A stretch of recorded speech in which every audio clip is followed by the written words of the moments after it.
The views expressed in this podcast are not to be taken as either trading nor financial advice. Neither the announcers nor the Sirius Report make any claims to be certified financial advisors, and all reporting is dedicated solely towards being both informative and educational.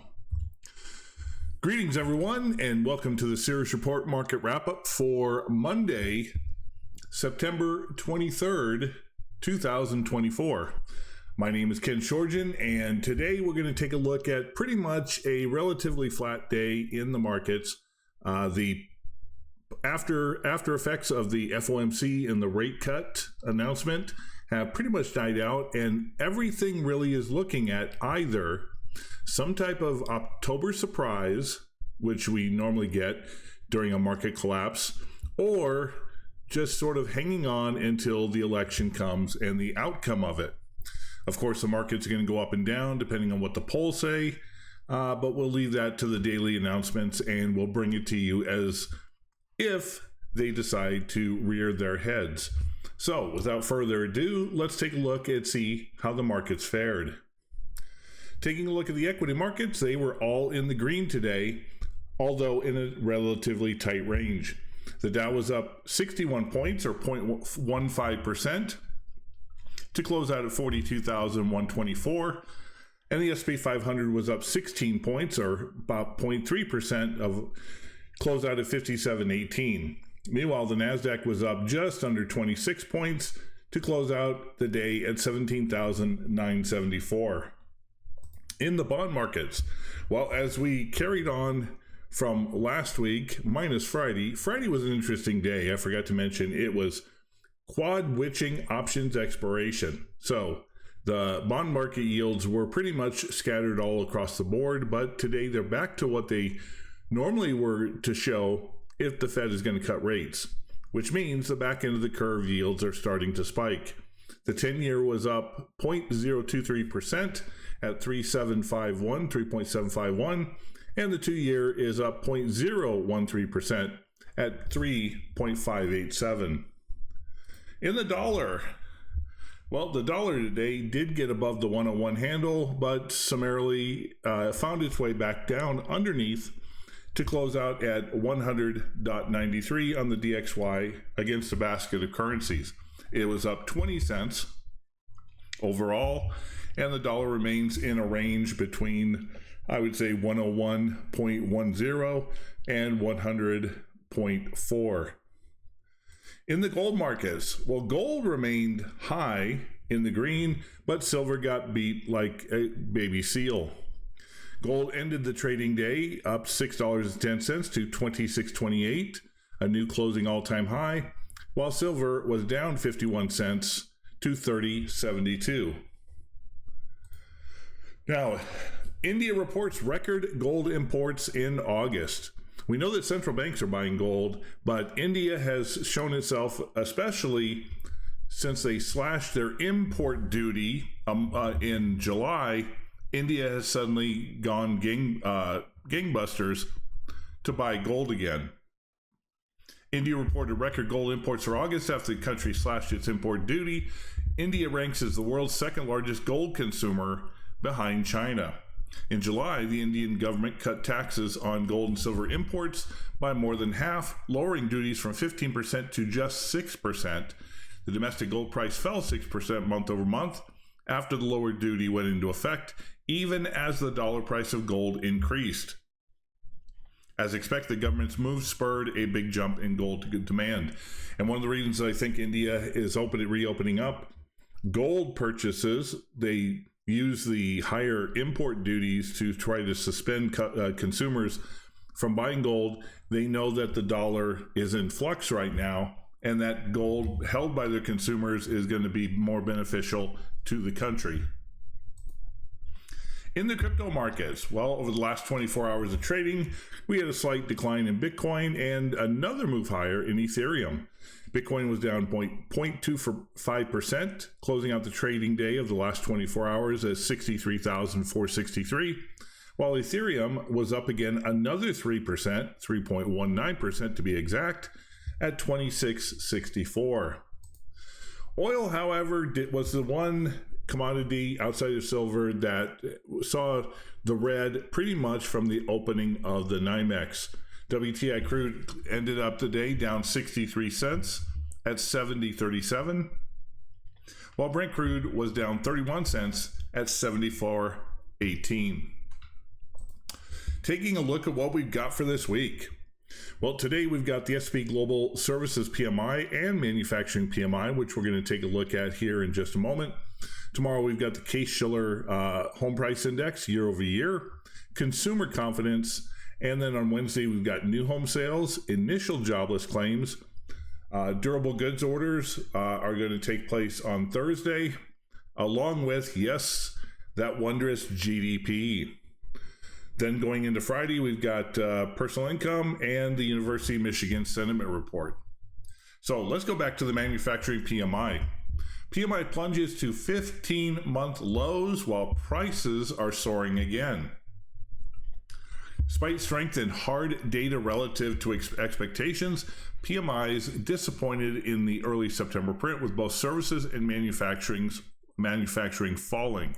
S&P Global U.S. Manufacturing PMI had a 47 expectation of 48.6, and the previous was 47.9. Just remember, anything below 50 is in decline and considered recessionary.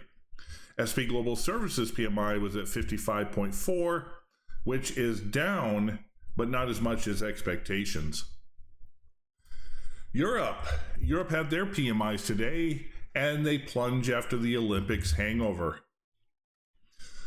Euro area composite PMI, the flash report, was 48.9, with a consensus of over 50 and one consensus of 51. So they are in decline in recession. Euro manufacturing PMI was at 44.8, well below consensus. And the services PMI was at 50.5, which was 2 full points below consensus from the bank analyst.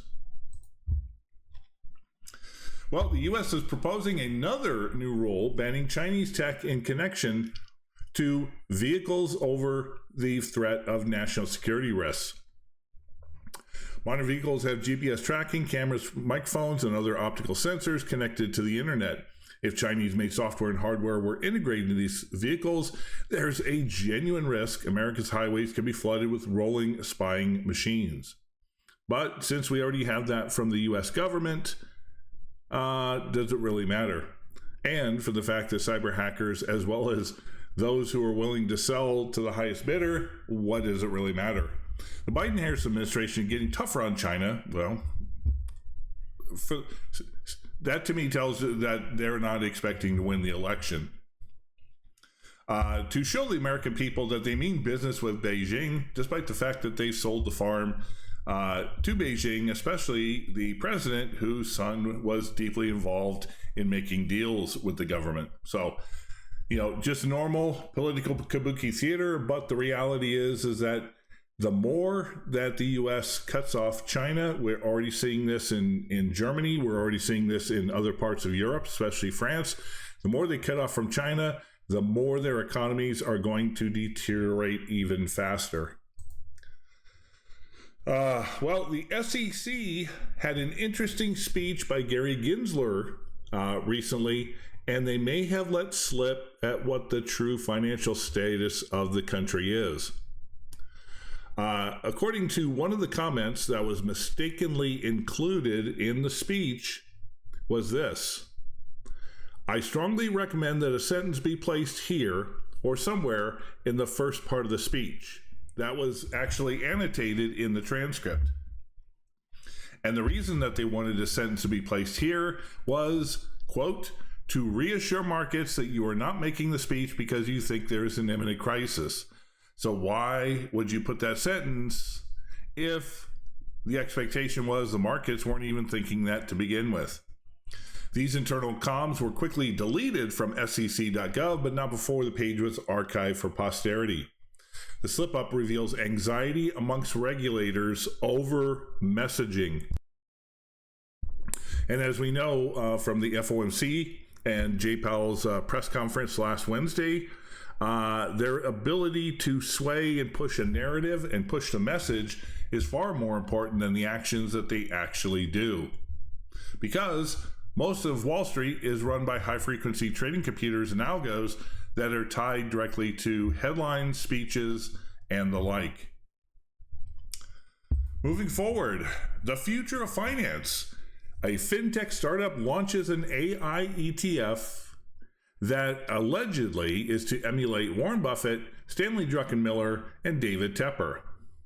A new chatbot powered exchange-traded fund aimed at replicating the investment prowess of Wall Street titans has been launched by a Minneapolis-based intelligent firm Alpha. The Intelligent Livermore ETF, or LIVR, is built around a portfolio decisions generated by three prominent large language models, LLMs, ChatGPT, Gemini, and Claude, dubbed the fund's investment committee. So, pretty soon we don't even need Warren Buffett.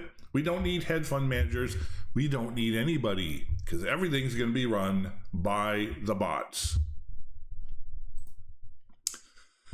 Well, one of the interesting things that came out of the pandemic, and of course I'm talking about the COVID pandemic, is that more and more Americans, especially as they were temporarily or even permanently let off work, they jumped into the gig economy. Things like DoorDash, Airbnbs, Lyft, Uber, etc. A lot of gig on the side jobs were created, and that suddenly became a large portion of what the economy became. Well, just like at the end of the dot-com bubble, all of these fantasy unicorns are suddenly starting to collapse. More Americans than ever are turning to the so-called gig economy, providing services ranging from taxi services to grocery deliveries, often through digital platforms, either on the side or even as a career. The marketplace, however, is no longer the subsidized fantasy land, aka the dot-com bubble, that it once was. One former gig worker says, an analyst describing pursuing gig work as the biggest mistake of their life. Several app-based drivers say the pay is now barely worth the effort, and workers are being told they're making a certain hourly wage, but the amount is often misleading. So, the gig economy, that may be going by the wayside, and unfortunately, since small business is also going by the wayside with all the bankruptcies over the past 4 or 5 years, starting even before the pandemic hit and the lockdowns took place, everything remaining is going to be the major corporations, and guess what? They're laying off people by the hundreds, if not thousands, as well. Anyway, I want to thank everybody, as always, for stopping by on this Monday to get your market wrap-up for September 23rd, 2024. I want to thank everybody, as always, for stopping by and being part of the Sirius Report community. Don't forget to like, share, comment, pass this on to anybody you think could be importance. Paul and I will be back tomorrow doing a few more podcasts. We'll see how they go up. They're usually scheduled intermittently, daily, over the course of the week. So look forward to that. And until the next time we get together, everyone, have a great day.